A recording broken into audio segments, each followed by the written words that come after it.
Hello there, everybody, and welcome to episode number 5 of my dumb little wrestling podcast. Not powerhouse, podcast.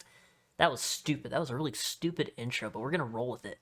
We got tonight. It's Wednesday when not when I'm recording this, but when this podcast number 5 is coming out, we got AEW Blood and Guts tonight. We got a big old cage with 2 little medium-sized rings, and we got 10 homies inside that giant cage, and in those 2 rings, going at it. There's gonna be blood. There probably won't be guts, but hey, you never know. It's AEW. They do some crazy stuff sometimes. We get to see Kota Ibushi's debut in AEW, and we get to see Pac's return. I mean, he returned last Dynamite, yada yada, but, you know, in-ring return. It should be some fun. It should be some good stuff. So I thought, hey, since we're getting a War Games type of match, I mean, it is War Games, it's just, you know, AEW's version. Why don't we look at the first time WWE brought War Games to their stuff when they gave it to NXT back in 2017? We got NXT TakeOver War Games, baby. So yeah, 2017, Houston, Texas. I went to this show live in person. What a blast. I went with my dad and my friend. We had a fantastic time. I've watched this event back numerous times, you know, a handful. I probably didn't pay attention. I was probably just being like, ooh, I wonder if I can see myself in the crowd. And I think I can, in like the opening with Lars Sullivan and Cassius. Oh no, I thought I saw my dad because he was wearing like a bright red shirt. So, it probably wasn't us, but a boy can dream, can't he? So we're going to run through the show. If you don't know the gist here, if this is your first podcast episode, basically, every Wednesday, I pick a random event through WWE or AEW's little calendar in years past. You know, if it's leading up to a SummerSlam, I go over a SummerSlam maybe. I don't know. It's only episode 5. I don't have a, like, super strict formula. But I pick a wrestling event and I run down it in a nice little review. We talk about it. We have some fun. You know, maybe point out some things that, like, don't hold up today or even better than we even remember. But let's get right into it. We got Cassius Ohno versus Lars Sullivan. Probably one of the least memorable NXT TakeOver matches. I'm gonna be real. Ohno never did much in NXT, which is a shame because I like Cassius Ohno. You know, Chris Hero. He's doing backstage work for AEW now, I believe. I don't know if he's like signed, but I know he's been there the past couple weeks backstage. I think they're trying to get him in like a producer-esque role, which would be cool to see.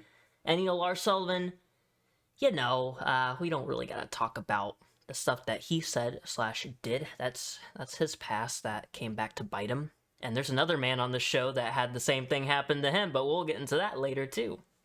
Alright. So, but speaking of Lars Sullivan, he was not everybody's favorite, but he was growing on me in NXT. I thought, you know what? I'll give him a chance. He's a big dude. He did some big dude moves. Okay. You know, I didn't hate him down in NXT. On the main roster, yeah, but in NXT I thought he was okay. He could have been somewhat of a big deal. You know how Vince back then, he likes his big men, big meaty men. But that obviously didn't happen. But yeah, I think at one point he was even rumored to face John Cena, but he had like a panic or an anxiety attack, which that's not a negative thing. That's just unfortunate for him. You know, other stuff he's done, that's a yikes, and that'll hurt you. But, you know, I guess we'll never know what could have been with poor old Lars Sullivan. But hey, you know, I watched this match. It's a fine match. For an NXT crowd, they were not very loud, and I've seen enough takeovers to know that NXT crowds they're loud. They're not really quiet. I mean, during some portions of the match, they kind of like quirked up a bit. You know, this just wasn't the right match to kick off a takeover. It was like they didn't have, you know, the audience. I was in the audience, but I'm not gonna say like we, the audience, but like audience didn't have much of a reason to care. They probably should have left it on NXT. They usually do, like, pre-tapes, like, back then they used to do pre-tapes of, like, stuff that would be on NXT the next week. So, you know, they had the dark matches, which were on NXT TV the next week, were Johnny Gargano and Pete Dunne for the UK title. Put that on the show and open it instead of Lars and Cassius. I don't know, that's just a thought. And then you had Ruby Riott versus Sonya Deville, which was fun. So, yeah, I don't know why they put this match on here. I guess they just wanted to give Lars Sullivan, like, a platform to... I think it was, like, his first takeover, so good for him, I guess. There's a couple big power moves. You know, Ohno had some vicious strikes with his kicks and his elbows, or his forearms, I should say. The match was, like, 5 or 6 minutes. I mean, I even typed down in my notes, this match ends in what feels like 5 or 6 minutes. And then I looked on Wikipedia. This match was, like, 5 minutes and 8 or 11 seconds or something like that. So, it wasn't a bad match, just not really up to par with a lot of the big NXT TakeOver matches. If you're a fan of NXT, or at least Black and Gold NXT, you know what I'm talking about. NXT TakeOvers used to rock. The events that NXT put on now, they do rock. I haven't watched the most recent one. I'm going to one live. I should probably brush up on my NXT. I'm going to Great American Bash, so maybe I'll record some videos for the channel, while I'm there. But yeah, this match was fine. I don't think it should have opened the show. And, it wasn't the crowd's fault, and that was proven, because just the graphic alone for this next match popped the crowd louder than probably anything during that Cassius Ohno-Lars Sullivan match. We have Aleister Black versus the Velveteen Dream. Yeah, the less said about Velveteen Dream stuff, the better. But, you can't just not acknowledge it. It's the elephant in the room when you talk about his NXT run. That man was going to be a star, damn it. It's just so unfortunate. It is just so unfortunate. But yeah, and that's why I have a slightly love-hate relationship with this match, because, let's talk about the good first. Aleister/Malachi Black. I probably just butchered that. My tongue, just did a fucking 450 in my mouth. But Malachi Black is my favorite wrestler going today, man. And this match is what kicked off my love for that man. I'm telling you. I thought he was the most badass guy in WWE at the time. The entrance, the strikes, the no-nonsense attitude. When he won the NXT title at NXT TakeOver New Orleans, and when he smiled when he held up the NXT title, that was like, holy shit, we just saw a freaking miracle happen. Aleister Black, that man just smiled. So that, no-nonsense, vicious, he's just so cool. How the hell did Vince manage to screw up that main roster run for him? How do you do that?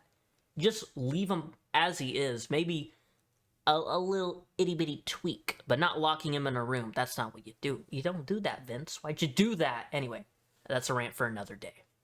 And, so that's the positives. It really kicked off my big fandom for Aleister/Malachi Black. And you can probably guess what kind of ruins that. It's because, we all know Velveteen Dream.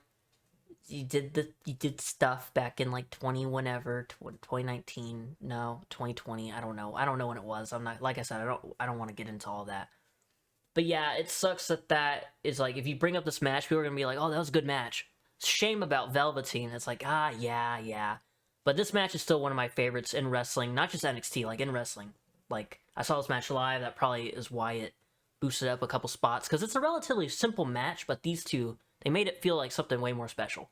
So the story going into this match is we have Velveteen Dream. He's fairly new to NXT. He wants Aleister Black to say his name, say my name. And Aleister's like, I don't care what you want, bud, but I'm going to kick your ass since you're not leaving me alone. I remember Velveteen attacked poor little Lio Rush when Lio Rush was making his NXT debut. I remember watching that live and be like, oh my god, I love Lio Rush. I love his indie stuff. And then Velveteen just beats the crap out of him. I think that's how that went. And I felt really bad for Lio Rush. But hey, he's a X Division champion in Impact, so good for him. He's still kicking. So yeah. Mind Games was the big story throughout this match. Aleister, he goes for his big dive on the outside, only to fake and moonsault back into the ring. And, he does a little crisscross applesauce sitting in the middle. So Velveteen Dream slides in, gets in his face. And, it's just silly little shenanigans right there. And so Velveteen's like, say my name. And he's like, all right. And then he sits down, crisscross applesauce, across from Malachi/Aleister Black. And so Aleister, he plays the Dream's game. He goes into Dream's little slithering pose where he kind of gets on his belly, fists on the ground, like he's about to get ready for an RKO or something. He gets in Dream's face. And so that was pretty cool. The crowd are going along with it. They're saying chant or say his name, say his name. So it's just good stuff. Crowd participation, mind games in the ring. Yeah. Velveteen Dream then sends Aleister to the outside and does his own little fake out dive where he flips over the ropes from the inside, lands on the apron, does a little pose, and falls through the ropes back into the ring. Very, very nice. Yeah, Aleister starts getting a big comeback in. The strikes and speed of Aleister Black, plus the charisma and explosiveness of Dream. It's just, they match up so well together. Velveteen Dream, for relatively being new at that time, all the moves he hit were just explosive, big, just a simple super kick was oh damn, that was a vicious kick from Velveteen Dream. That was crazy. So yeah, all of his moves look really good. And also during this match, I don't know if this was the first time he ever hit it or if it was just my first time, because this is my first time ever seeing a Velveteen Dream match, I think, and it was live, so what an experience that was. But he hit the Dream DDT, where he like gets you in like the Sister Abigail position, then, you know, wraps his arm around the guy's head, spins into a DDT. Aleister sold that like a boss, spiked himself on his head. It is such a sick-ass finisher. It didn't finish the match, but it looks so damn cool. I love that move. Yeah, so Dream eventually gets tied up in the ropes, which is what he did to Aleister Black earlier in the match. He tied him up in the ropes, doing the say my name kind of thing. But Black gets a nice little kick to the face of Velveteen Dream. They trade a few strikes, and when Dream goes to speak to Black one more time, he eats a black mass. 1, 2, 3. Aleister Black is your winner. Then after the match, he sits next to Velveteen Dream, and he says, "Enjoy infamy, Velveteen Dream." Damn. If only those words were true for the right reasons instead of the other reasons. But such a great match between these two. Like I said, it was one of my favorites. But we're going to move on to a women's fatal four-way for the vacant women's championship. Asuka was moving up to the main roster. So it's like, all right, let's have 4 of our NXT gals down here compete for this daggum title. And that's exactly what they did. They put on a fun little fatal four-way. What I noticed, I'm sure anybody would notice this, but the only person in that fatal four-way that's still in the company is Nikki Cross. Like, that's crazy to think about. Like, damn. This whole, like, NXT event alone, I think the only people still in WWE on this whole show, we got McIntyre, we got Nikki Cross, anybody in that War Games match. Authors of Pain gone, Roderick Strong gone, Adam Cole gone, Fish O'Reilly gone, All of Sanity is gone. Damn, bro. 2 people on this whole card are still in WWE. That's crazy. Alright, anyway, we're moving on. This match isn't super, like, this isn't one of, like, the most memorable women's matches in NXT. Like, they've put on a lot of, like, bangers. The NXT women's division, at the time, it was probably the best women's division. Oh, wait, no, that was before AEW rolled around, so yeah. They had a really solid women's division, though. Even, like, the past few years, their women's division has still been pretty stacked. You know, and speaking of Nikki Cross, it got me thinking. I miss chaotic and crazy Nikki Cross.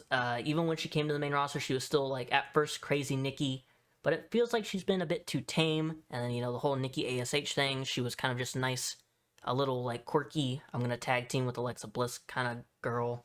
And it just, you know, it's whatever. I want old Nikki Cross back, for sure, as soon as she, like, gets an important story, which I guess she's doing one with Candice LeRae. We'll see where that goes. But the match starts out fast, with everyone getting some shots in. Ember does a couple of dives to the outside, springboard crossbody to Nikki Cross, then suicide dive to Kairi Sane, and I didn't even list the competitors. Kairi Sane, Nikki Cross, Peyton Royce, Ember Moon. Duh, that's probably important to run down this match. But yeah, Kairi Sane recently won. This was like right after she won the first ever Mae Young Classic, so that's pretty cool. So a nice little couple dives to the outside, like I was saying. Then on the outside, Nikki Cross is attacking Ember Moon. She runs at her. Ember Moon hits a pop-up powerbomb, and Nikki Cross thuds on the outside mat. Holy crap, man. The noise when she just smacked. I just smacked my own back. Just, oh my god, the noise she made when she hit the freaking mat, dude. On the outside, nice little powerbomb. Absolutely sick. Yeah, Ember Moon and Kairi Sane are in the ring. Ember Moon leapfrogs a spear from Kairi Sane, which Kairi Sane has a lovely spear, and she hits that spear regardless of Ember Moon getting out of the way. She nails Peyton Royce with that spear.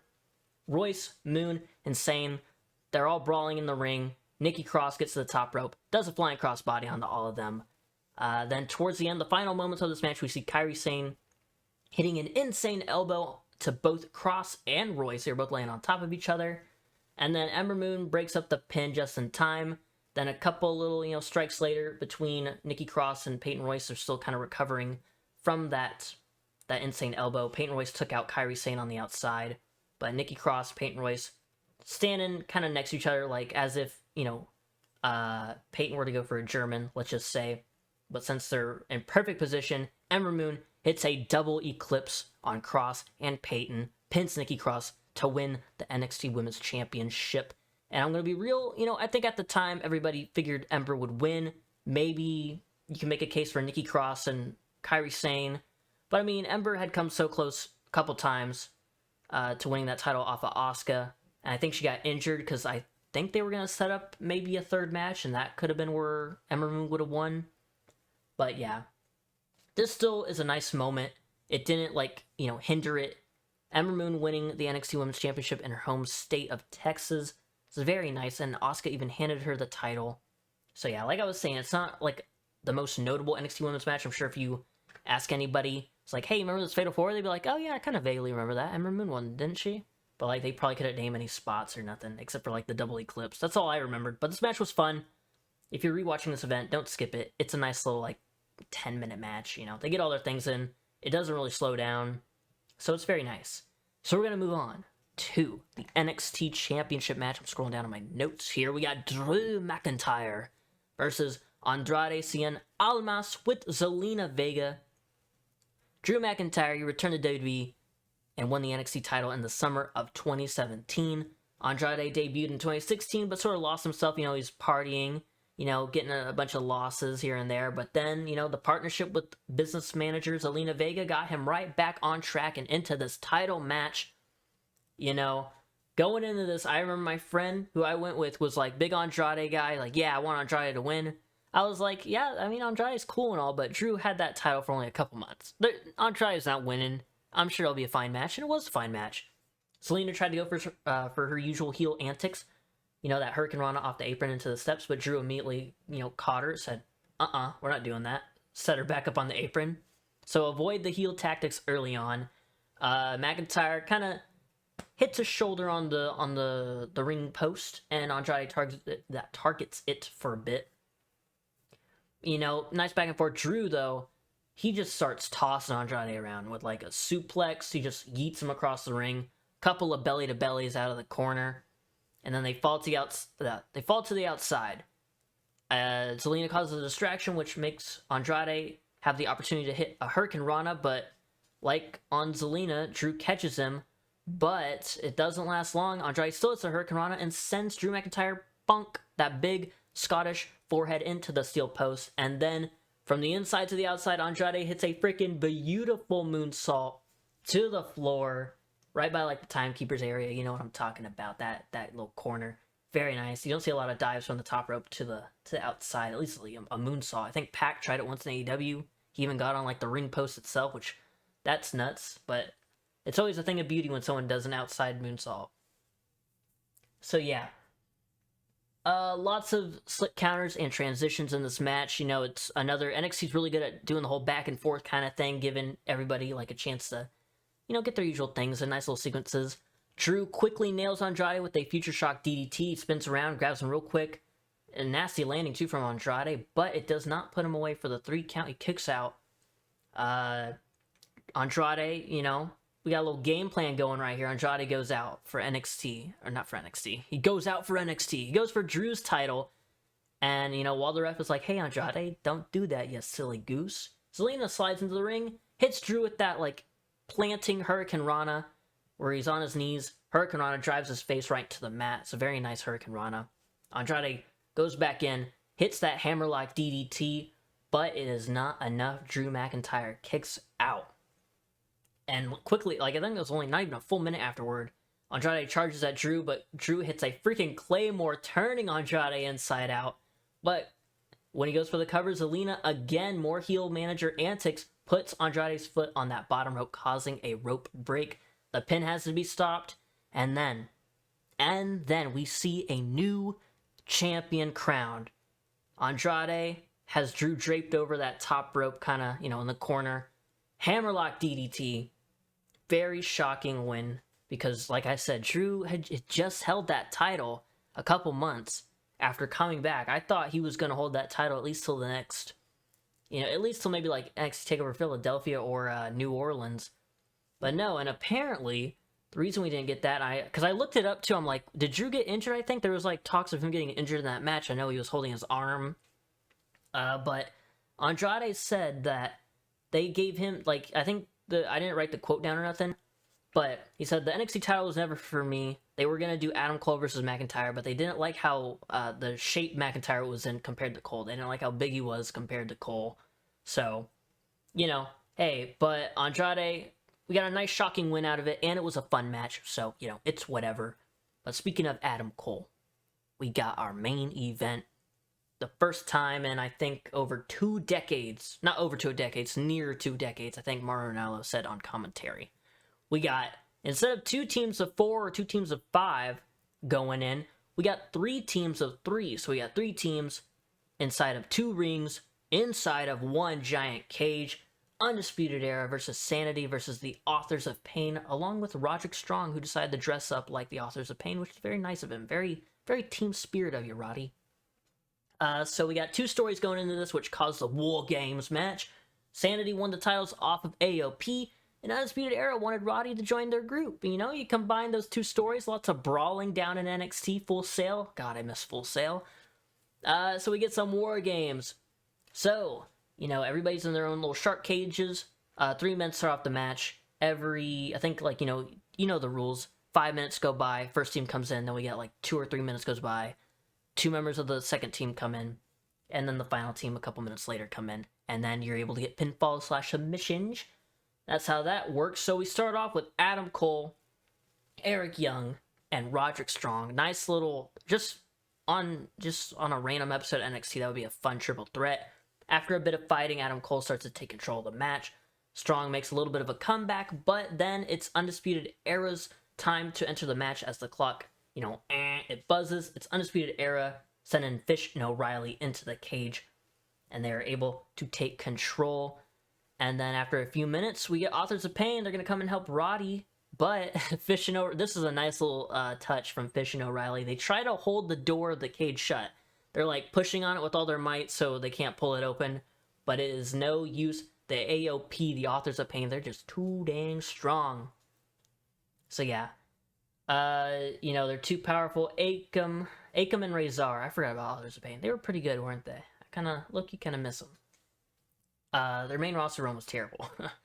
Akam throws Cole out of the ring and into the other, and he lands on Kyle O'Reilly. That wasn't supposed to happen. That was a nasty little landing. I remember Kyle was kind of trying to roll out the way, but Adam landed right on his head almost.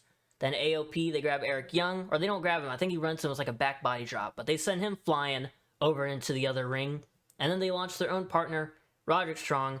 They launch that man over the top rope, over the other top rope, and onto the others. Fun stuff. There's so many fun things you can do with 2 rings.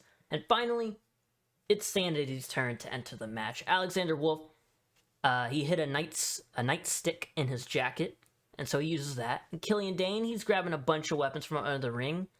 You got steel chairs, kendo sticks, trash cans, and a steel chain or whatever. The crowd start chanting, "We want tables," and Dane, he shrugs his shoulders, says, "All right, let's go." And he grabs a couple of tables from under the ring.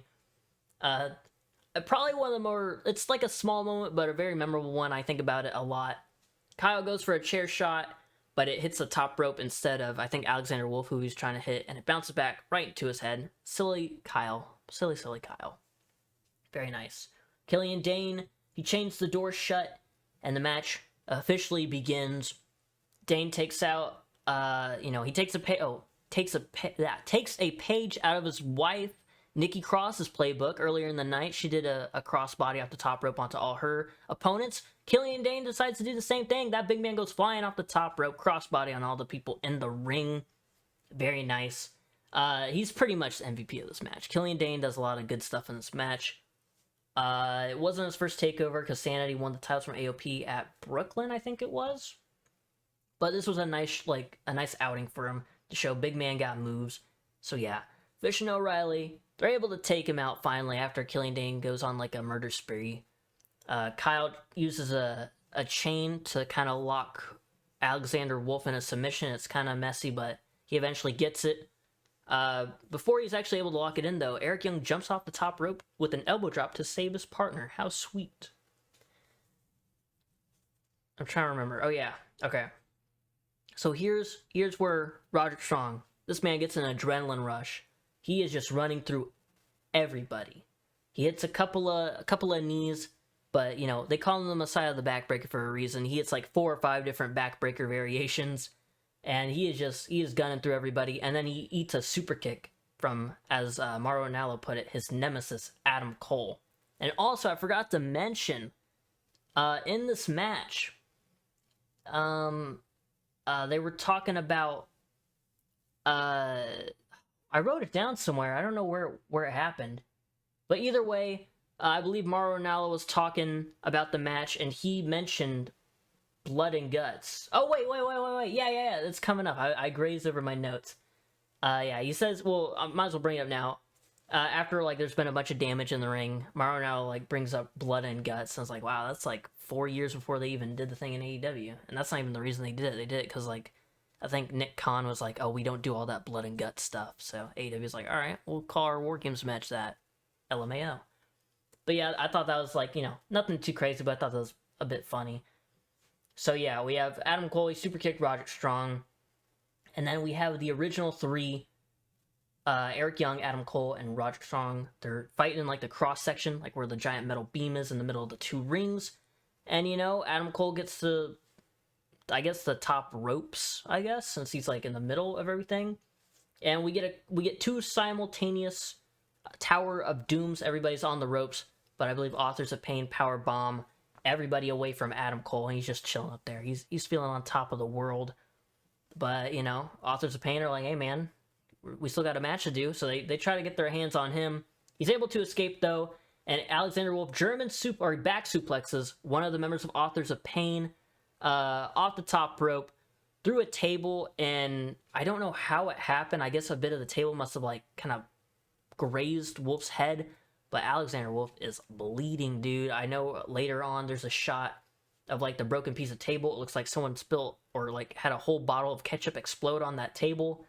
It was, oh my god. And also at the end of the match, while the winners are celebrating, I'm sure you already know who wins, but while the winners are celebrating, Alexander Wolf is just laying out against, like, you know, under the rope near the cage. There's just blood on his arm, on his like shoulder, his head. He looked like a bloody mess at the end of this thing, man. Holy crap.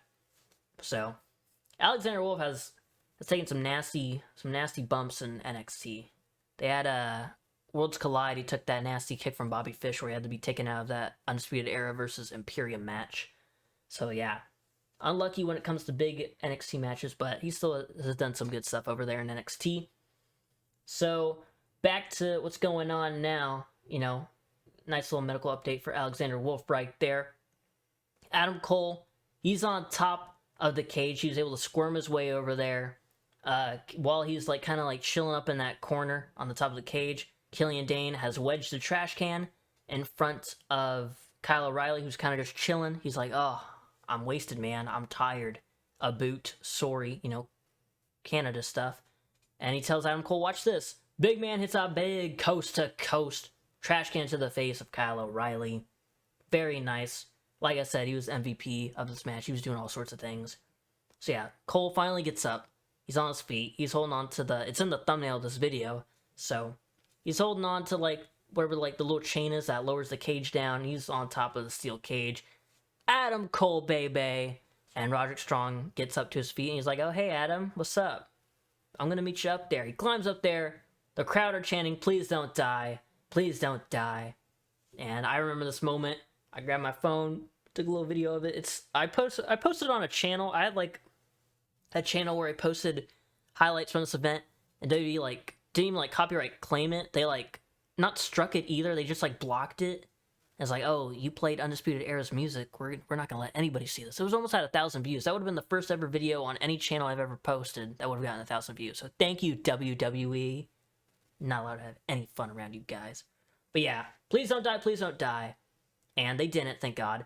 Roderick Strong superplexes Adam Cole off the top of the huge steel cage down to the other competitors. OMG, Mamma Mia.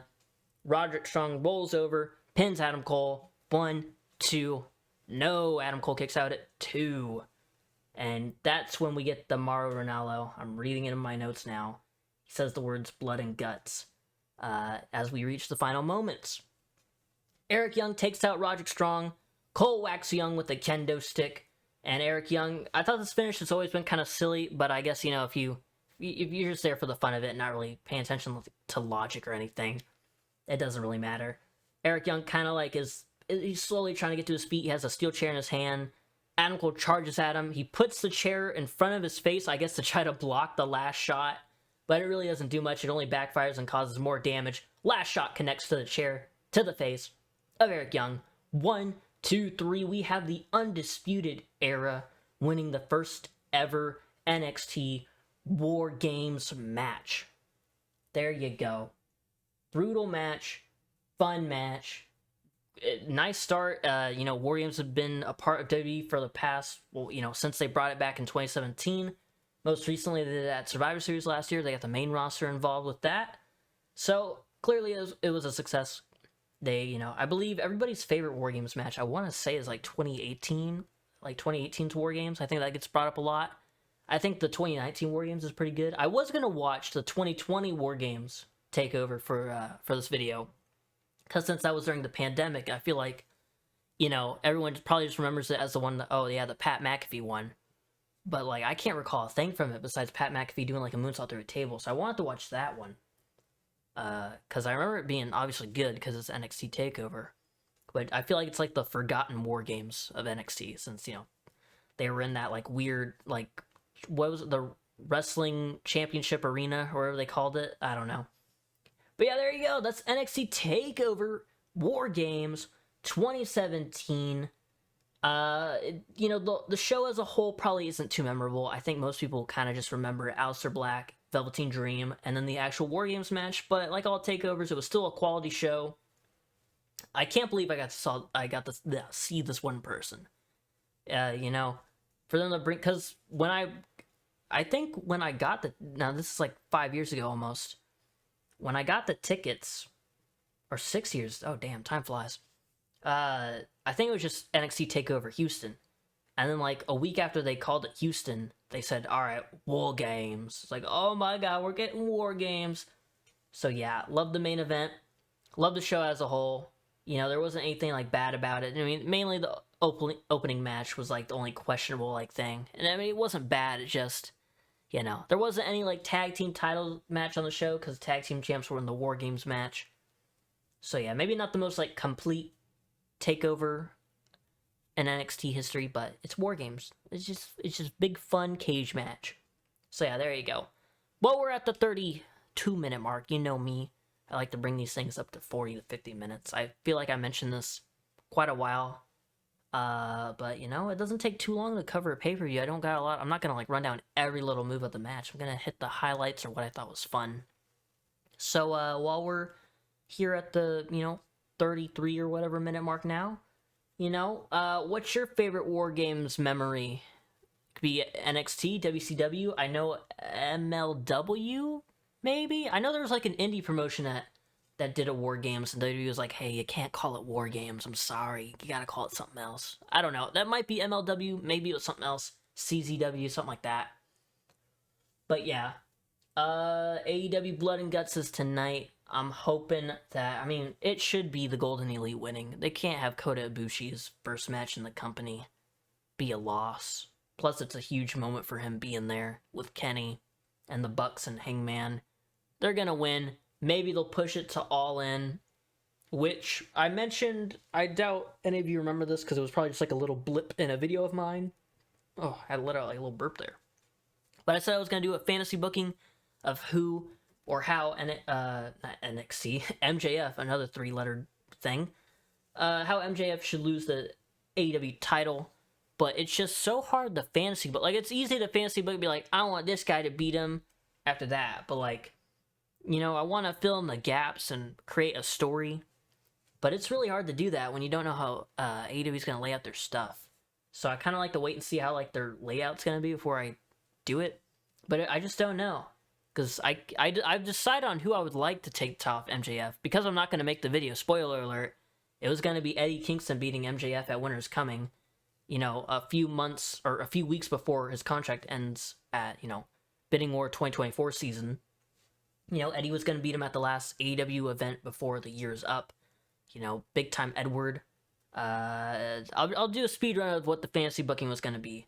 MJF, Adam Cole, they're doing the tag thing. MJF turns on Adam Cole, but Adam Cole, even though he's been kind of growing on MJF's been growing on him, he's like, hey, I knew it was coming. I'm not stupid.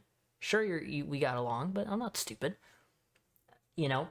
So we got Adam Cole, MJF, Wembley Stadium, huge match, very fun match, but MJF wins. But then they're in Chicago the week after, and it's like, you got the whole CM Punk bringing around that title in the bag. It's like, how do you not do MJF versus Punk at Chicago, all out? But they just did a huge show a week before where MJF defended the title. Like, you can't have a story with Punk versus MJF and then before that have MJF versus Cole. That's like a weird, like, messy thing. You don't give enough shine to Punk and MJF's story, even though they've already told a good one, so they could just continue it. They don't need a month of build. But it'd be nice if they did. So I don't know what the hell they're going to do there. But Chicago, MJF beats Punk clean.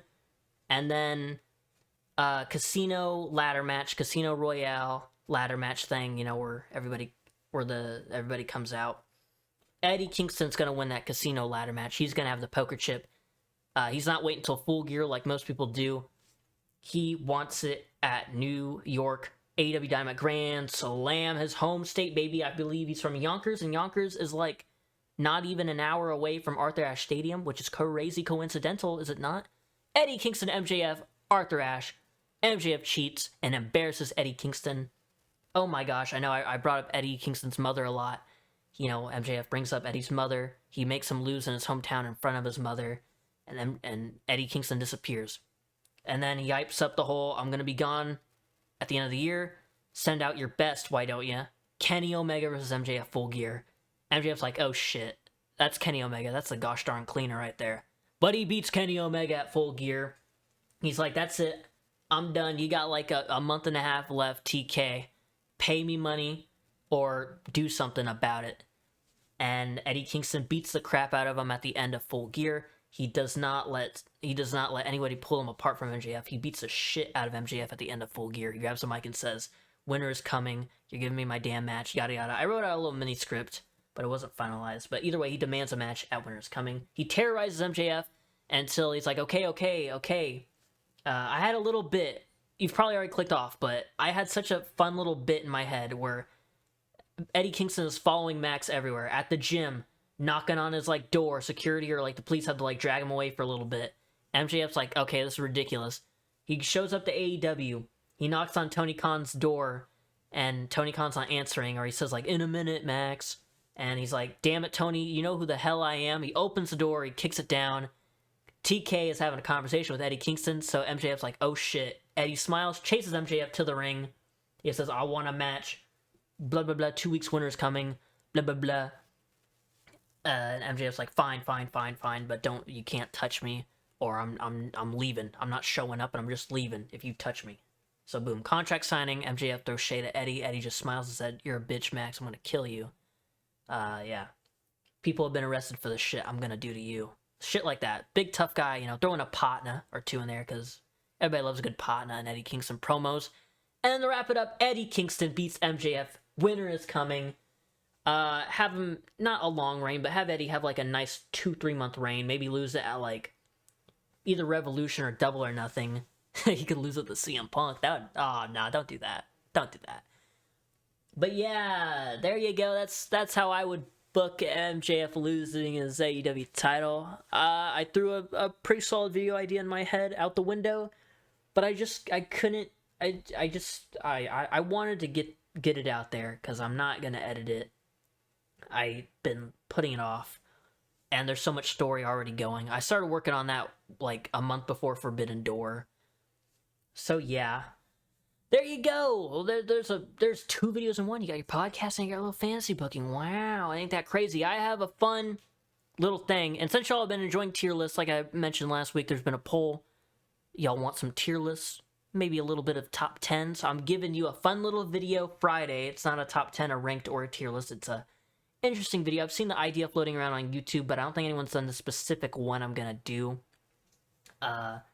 Yeah, so that'll be Friday, and then there will be a tier list Sunday. I think I have it written down on a whiteboard of all my ideas and my schedule.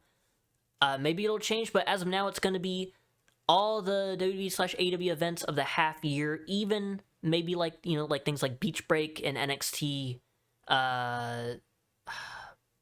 What the hell is it called? St. Valentine's Day Massacre or something like that. Whatever the hell their Valentine's Day show is.